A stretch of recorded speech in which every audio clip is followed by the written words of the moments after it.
बार की बात है कि किसी गुरुकुल में 3 शिष्यों ने अपना अध्ययन संपूर्ण करने पर अपने गुरु जी से यह बताने के लिए विनती की कि उन्हें गुरुदक्षिणा में उनसे क्या चाहिए। गुरु जी पहले तो मंद मंद मुस्कराए और फिर बड़े स्नेहपूर्वक कहने लगे, मुझे तुमसे गुरुदक्षिणा में एक थैला भर के सूखी पत्तियां चाहिए, ला सकोगे? वे तीनों मन ही मन बहुत प्रसन्न हुए, क्योंकि उन्हें लगा कि वे बड़ी आसानी से अपने गुरु जी की इच्छा पूरी कर सकेंगे।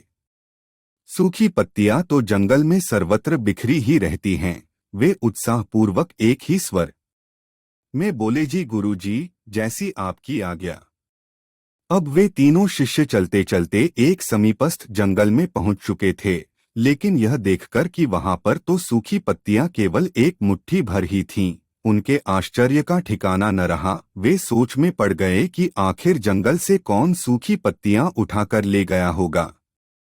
इतने में ही उन्हें दूर से आता हुआ कोई किसान दिखाई दिया। वे उसके पास पहुंचकर उससे विनम्रतापूर्वक याचना करने लगे कि वह उन्हें केवल एक थैला भर सूखी पत्तियां दे दे।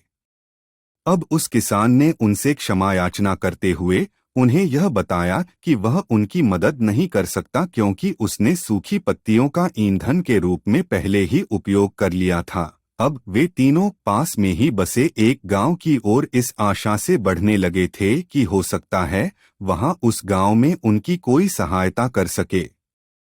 वहां पहुंचकर उन्होंने जब एक व्यापारी को देखा तो बड़ी उम्मीद से उससे एक थैला भर सूखी पत्तियां देने के लिए प्रार्थना करने लगे, लेकिन उन्हें फिर से एक बार निराशा ही हाथ आई, क्योंकि उस व्यापारी ने तो पहले ही कुछ पैसे कमाने के लिए सूखी पत्तियों के दोने बनाकर बेच दिए थे। लेकिन उस व्यापारी ने उदारता दिखाते हुए उन्हें एक बूढ़ी माँ का पता बताया जो सूखी पत्तियां एकत्रित किया करती थी।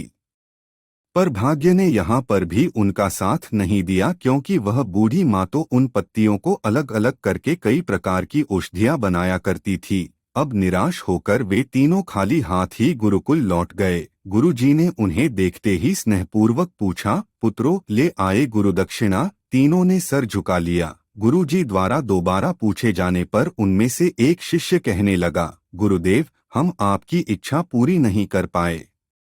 हमने सोचा था कि सूखी पत्तियां तो जंगल में सर्वत्र बिखरी ही रहती होंगी, लेकिन बड़े ही आश्चर्य की बात है कि लोग उनका भी कितनी तरह से उपयोग करते हैं।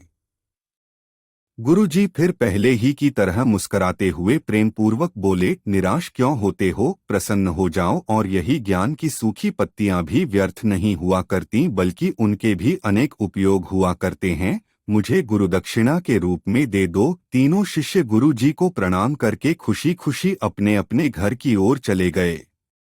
वह शिष्य जो गुरु जी की कहानी एकाग्रचित्त होकर सुन रहा था, अचानक बड़े उत्साह से बोला, गुरु जी, अब मुझे अच्छी तरह से ज्ञात हो गया है कि आप क्या कहना चाहते हैं। आपका संकेत